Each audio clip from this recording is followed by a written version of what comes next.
क्या है? ना तथा में प्रियतम योनि। मैं आज तुमको बताना चाहता हूँ कि मुझे ब्रह्मा इतना प्रिय नहीं लगता, न च शंकर, शिव भी नहीं, न श्री, लक्ष्मी भी नहीं, संकर्षण भी नहीं, बलदेव भी नहीं। इतने बड़े बड़े लोगों का नाम ले लिया और उसके बाद क्या कह रहे हैं?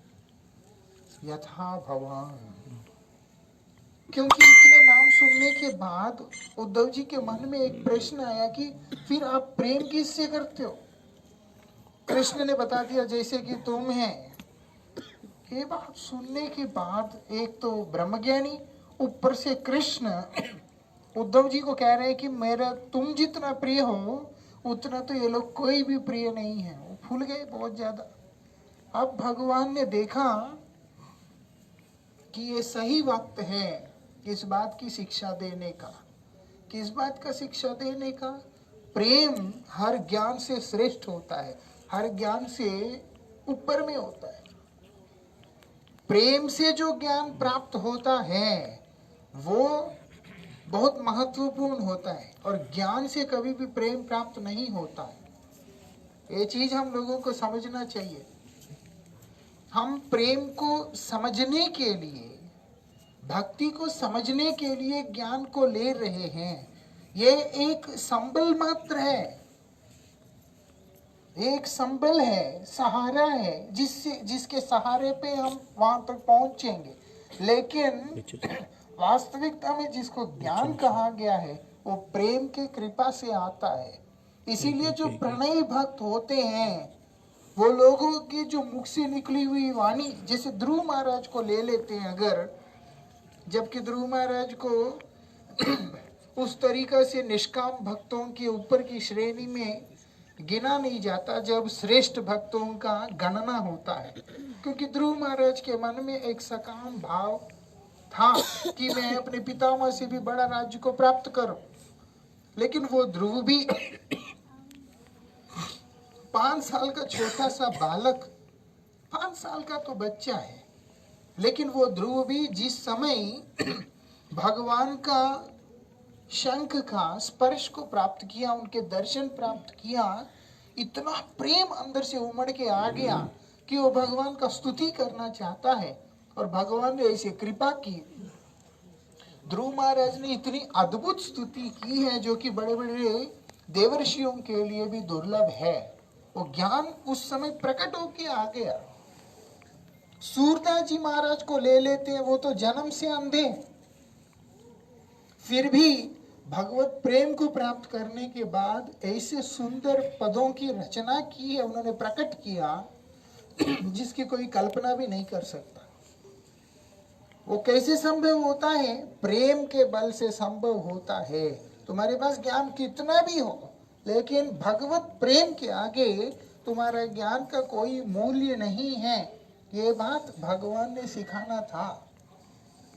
एक बात, और व्रजगोपियों का, व्रजवधुओं का जो प्रेम है उसकी उत्कर्षता को भी बतलाना था। भगवान कभी भी शिक्षा देते हैं तो निकृष्ट व्यक्ति को चयन करके नहीं देते हैं। भगवान की शिक्षा हमेशा सबसे उत्तम जो व्यक्ति होगा उसी को लक्षित करके होता है। इसीलिए भगवत गीता का उपदेश भी उन्होंने अर्जुन को चयन किया, जिसके बारे में संजय स्पष्ट शब्दों में कहता है कि अर्जुन ऐसा व्यक्तित्व है जिसके अंदर अज्ञान बोल करके कोई चीज है ही नहीं। अर्जुन में तो अज्ञान के लिए कोई स्थान ही नहीं है। और उसके बाद उद्धव जी के अंदर बद्धावस्था का कोई बात ही नहीं, वो तो ब्रह्मज्ञानी है, कोई साधारण व्यक्ति नहीं है कि बद्ध जीव है। इतने बड़े व्यक्ति उनको उन्होंने चुना। कैसे चुना? कि श्री कृष्ण विलाप कर रहे हैं, ये तो कृष्ण का प्रतिनित्य कार्य है। कृष्ण द्वारिका में है जरूर है शरीर से, लेकिन उनकी आत्मा सब समय व्रज में ही रहता है। इसलिए कृष्ण बोलते हैं व्रज को परित्याग करके मैं कहीं जाता आता नहीं हूँ, व्रज से बाहर मैं कभी जाता नहीं और जाते भी नहीं। व्रजेंद्र नंदन श्री कृष्ण व्रज में ही नित्य वास करते हैं। अब वो द्वारिकाधीश स्वरूप में जो उधर बैठे हुए हैं, है तो वो व्रजेंद्र नंदन है, इसलिए बार बार यशोदा का याद आता है, सखाओं का याद आता है, गोपियों का याद आता है। क्यों बोलते, मैं यद्यपि सबके लिए एक समान होने के बाद भी वो लोग जब मेरे बिना नहीं रह पाते, मैं भी उनके बिना नहीं रह पाता। अब कृष्ण, उन लोग जिस प्रकार से कृष्ण विरह में व्याकुल होकर क्रंदन कर रहे हैं, कृष्ण भी बैठ के वहां रो रहे हैं। ये यथा माम प्रपद्यते तंस्तते भजाम्या। तुम जिस प्रकार से मेरा प्रपन्न होके मेरी आराधना करते हो, मैं भी उसी प्रकार से करता हूँ। तुम कृष्ण के लिए रोगे तो कृष्ण तुम्हारे लिए रोएंगे। ये विशेषता है कृष्ण का। कृष्ण का विरह भक्त को जितना होता है, उस भक्त से मिलन का विरह भगवान को भी उतना ही होता है। अब इसीलिए कृष्ण वहां पर रो रहे हैं। और एक समय ये दृश्य उद्धव ने देख लिया कि कृष्ण जोर जोर से रो रहे हैं। ये पूरी तरह से एक अपोजिट वो है, क्योंकि वो द्वारिकाधीश बैठे हैं, कृष्ण जैसी इच्छा करते हैं, सब उनका आदेश पालन करते हैं, सब कुछ करते हैं, लेकिन ये अंतःपुर में जो है वो रोए जा रहे हैं। इस कारण से वो कृष्ण के पास जाके पूछते हैं, क्या हुआ? बोलते कुछ नहीं, ब्रजवासियों का, ब्रजजनों का, मेरे अपनों का बड़ा याद आता है। बोलते आप तो ब्रह्म हैं, क्यों अभिमान हो गया? बोल दिया ना कि तुम जो है मेरा सबसे ज्यादा प्रिय है। अब वो जो है कृष्ण को ही ज्ञान देने चला। आप तो ब्रह्म है, आपको ऐसे चंचल होना तो शोभा देता नहीं, आप रो रहे हैं, ये तो ठीक नहीं। मत रोइए। कृष्ण कहते मैं क्या करूं, मेरे वश में नहीं है। तुम एक काम कर सकते हो, अगर तुम व्रज में जाकर उन व्रजजनों को शांत कर सकते हो तो फिर मैं अपने आप ही विलाप करना छोड़ दूंगा। बोलते इतनी सी बात? बोलते हाँ। तुम जा सकते हो? बोलते हाँ, लेकिन मैं बहुत जल्दी आ जाऊंगा, रह नहीं सकता वहां। बोलते तुम जाओ तो सही। तब उद्धव जी ब्रज की ओर गमन करते हैं। उद्धव जी को झटके पे झटके लगता है जब वृंदावन के वो उद्धव जी नंदगांव की ओर निकलते हैं। क्या क्या होता है, यहाँ आने के बाद वो पूछते हैं कि नंदमहल कहाँ पड़ता है, नंद महाराज का स्थान कहाँ पड़ता है। क्या बोल रहे हैं, जो नहर सी दिख रही है, छोटी सी नाली जैसा जो दिख रहा है, ये जहां पर जाकर अंत होगा समझना वही नंद महल है। बोलते अच्छा। वहां जाके उनको अचरज होता है, आश्चर्य होता है कि वो नहर किस तरह से बना, नाली जो है बना कैसे। और बोलते नंद यशोदा के विलाप करने से, उनके क्रंदन से, उनके आंखों से गिरती हुई जो धार प्रवाहित हो रहा है, उससे वो नाली बन गया वहां पर। हम भी रोते, ऐसा नहीं कि नहीं रोते, लेकिन कितना देर रोते हैं? 10 मिनट रोते हैं, 15 मिनट रोते हैं, 1 घंटा रोते हैं, 1 दिन रोते हैं। लेकिन जो व्यक्ति निरंतर रो रहा होता है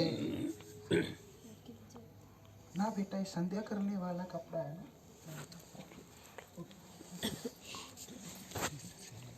जो व्यक्ति निरंतर रो रहा होता है लगातार, तब जा करके भी नाली नहीं बनता है। लेकिन वहां बता रहे नाली बन गया, मतलब क्या है? ऐसी विरह जिसके कोई भी व्यक्ति अपने प्राकृत बुद्धि से, यहाँ तक कि ब्रह्मज्ञानी व्यक्ति भी कल्पना नहीं कर सकता है। एक ब्रह्मज्ञानी है, वो भी इस बात की कल्पना नहीं कर सकता कि इतना विरह किसी के अंदर हो सकता है कि क्रंदन करते करते नाली बना दिया वहां पर। अभी वो अंदर गया, नंद यशोदा को प्रणाम कर रहा है। यशोदा पूछती है कैसा है मेरा बच्चा, ठीक है? वहाँ कुछ तो है, अपना दुख का वहाँ है ही नहीं है कि हम उसके विरह में तड़प रहे हैं, ये चीज है ही नहीं वहाँ। ये चिंता है कि वो उधर खुश तो है। और क्या चिंता है? ठीक से भोजन कर रहा है, उसको तो माखन चाहिए होता है, वो वहां मिल रहा है। ये होता है प्रेम। ये नहीं बोल रही है कि मैं उसके बिना तड़प रही हूँ। ये सब सुनने के बाद, उनकी ममता को देखने के बाद वो इतना ज्यादा अस्थिर हो गया जिसकी कोई कल्पना भी नहीं किया जा सकता। उसके बाद रात्रि को क्या होता है, उस समय देखते हैं कि क्या बनाए। कृष्ण का प्रिय जानकर कृष्ण की प्रसन्नता के लिए कि वो क्या करती है, रसोई करती है। कृष्ण के गृह त्याग करने के बाद जो यशोदा कभी रसोई नहीं किया, रसोई में जाले लग गए थे चारों तरफ, अन्य गोपियां उठाकर जोर जबरदस्ती जो खिलाती थोड़ा बहुत उसको खाकर जीवन रक्षा करते हैं, लेकिन आज कृष्ण के लिए वो रसोई बना रही है। विरह ऐसा होता है, प्रेम ऐसा होता है। उद्धव जी को ये सीखने को मिल रहा है यहाँ पर, ये सब चीजें। प्रेम ऐसा होता है, प्रेम की ऐसी दिशा है, गति है। कृष्ण प्रसन्नता के लिए सब कुछ कर, उद्धव जी को बना के खिलाया। उसके बाद उद्धव जी यहाँ पर आते हैं गोपियों से मिलने के। खूब चर्चा हुआ कि व्रज में कि कृष्ण वापस आ गया, क्योंकि कृष्ण ने कहा था कि मैं आऊंगा लौट के मैं आऊंगा लौट के। सबको लगा कि कृष्ण आ गया क्योंकि वहां से रात आया। लेकिन एक व्यक्ति को पता चल गया कि कृष्ण है ही नहीं है। कौन है? श्री राधा जी। राधा जी बोलती कृष्ण नहीं आया। क्यों? क्योंकि मेरे अंदर वात्सल्य रस के भाव उठ रहा है, मेरे अंदर वात्सल्य रस आ रहा है। मैं तो मधुर भाव को अनुभव कर ही नहीं रही, कांत भाव तो मेरे अंदर फील नहीं हो रहा। मुझको क्या अनुभव हो रहा है कि मधुर वात्सल्य भाव का अनुभूति हो रहा है। अच्छा, अब जब उद्धव जी यहाँ पर आते हैं, वार्तालाप नहीं हुआ अभी। उद्धव जी ब्रजगोपियों की अवस्था को देख करके ही चंचल हो जाते हैं एकदम। दर्शन मात्र से ही ज्ञान उड़ गया है, दर्शन मात्र से उड़ गया ज्ञान। फिर भी उद्धव जी उनको कहता है कि आप जो है ब्रह्म चिंतन करें, कृष्ण ब्रह्म है इत्यादि बातें, लेकिन बोलने में वो कॉन्फिडेंट नहीं थे, क्योंकि उनकी दशा को देखने के बाद उद्धव जी का मुख ही नहीं खुला था। जो थोड़ा बहुत खोलने का कोशिश भी की, उससे गोपियां इतना आहत पहुंची उनको। राधा रानी ने कृष्ण से इस बात को कहा जब वो कुरुक्षेत्र में उन लोगों का मुलाकात हुआ था, जब तुमने वहां पर उद्धव को भेजकर हमें संदेश देने का कोशिश किया, बोलते बड़ा कष्ट पहुंचा है, लेकिन उससे भी अधिक कष्ट अब हमें मिल रहा है। उद्धव जी आए इधर, क्या करती है राधा रानी, वहां एक भंवरे को देखकर, भंवरे को कृष्ण का दूध जानकर, और वो उसको तिरस्कृत करते हुए उत्कोच दे रही है, ताने दे रही है। वही भ्रमर गीत है, श्रीमद् भागवत जी के अंदर आता है, भ्रमर गीत बोल करके, बड़ा सुंदर है वो। वहां पर वो उसको देख करके बात कर रही है। उद्धव जी महाराज ने उसको देखा, पूरा उनको समझाने का कोशिश किया। जब देखा मेरे ज्ञान से परे हैं। क्यों? श्रील भक्ति सिद्धांत सरस्वती ठाकुर बोलते, दुनिया मैंने खूब घूमा, बहुत सारे विद्वानों को देखा, लेकिन मैं अपने गुरुदेव जैसे विद्वान को कभी कहीं देखा ही नहीं और मिला ही नहीं। क्यों? हर शब्द अप्राकृत ही होता है। उनसे जब कहा गया श्री गौर किशोर दास बाबा जी महाराज से कि हम अभी वापस लौट के जाएंगे, क्या बोलते हैं? एक ही शब्द बोला उन्होंने, धाम में आके तो कोई लौट के जाता नहीं। और ये बात सत्य है, यद गत्वा न निवर्तन्ते, जहां जाके कौन लौट के जाता है? कोई लौट के नहीं जाता। उद्धव जी कह रहे हैं गोपियों को, उसके बारे में हम इतनी चर्चा नहीं करेंगे, लेकिन उद्धव जी गोपियों को क्या कह रहे हैं कि तुम लोग समझो कृष्ण तुम्हारे साथ है, वो ब्रह्म है, इसीलिए उनका तुम ध्यान करोगे अच्छे से। तो गोपियां बोलते ध्यान करोगे? तुम आ ही गए तो उद्धव तुम हमें इस बात का जानकारी दो किस प्रकार से हमें कृष्ण विस्मृति हो। तुम स्मृति की बात कर रहे हो, हम विस्मृति की बात कर रहे हैं, ऐसी कोई उपाय बताओ जिससे कि हम लोग कृष्ण को भूल जाएं। कितनी बड़ी धक्का है ये बात, बहुत बड़ा झटका है किसी के हृदय में इस तरह की बात। उद्धव जी ने सुना कि ये क्या बोल दिया है लोगों ने। बोलते तुम स्मरण करने की बात कर रहे हैं, हम तो विस्मृति की बात कर रहे हैं, तुम हमें बताओ कि किस प्रकार से हम कृष्ण को भूल जाएं। ऐसी उनकी वार्तालाप इसी स्थान पे हुआ। ये होने के बाद उद्धव जी को एक चीज समझ में आया कि विद्वानों के समाज में मूर्खों को बोलना नहीं चाहिए। इसीलिए उद्धव जी ने एक ही चीज की कामना की है। क्या बोल रहे हैं? मैं इन व्रजगोपियों के श्री चरणों के धूल के एक कण को नमन करता हूं, जिनके मुख से निश्चित दिव्य हरिकथा त्रिभुवन को पुनीत करने वाला है। और मैं ब्रह्म ज्ञानी है, और क्या वर मांग रहे हैं? मैं एक ही कामना रखता हूं कि मैं इस व्रज के अंदर कहीं ना कहीं कोई एक लता बूटा कुछ ना कुछ ऐसे बनो,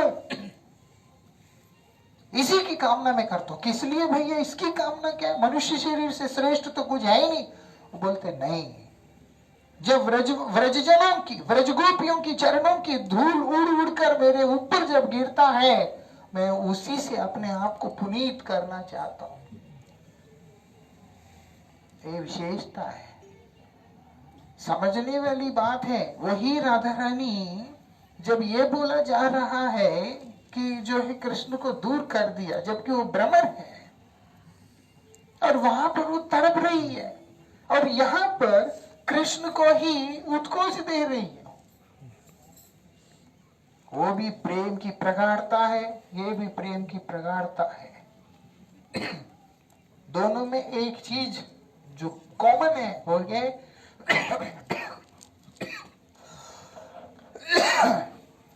कृष्ण प्रेम।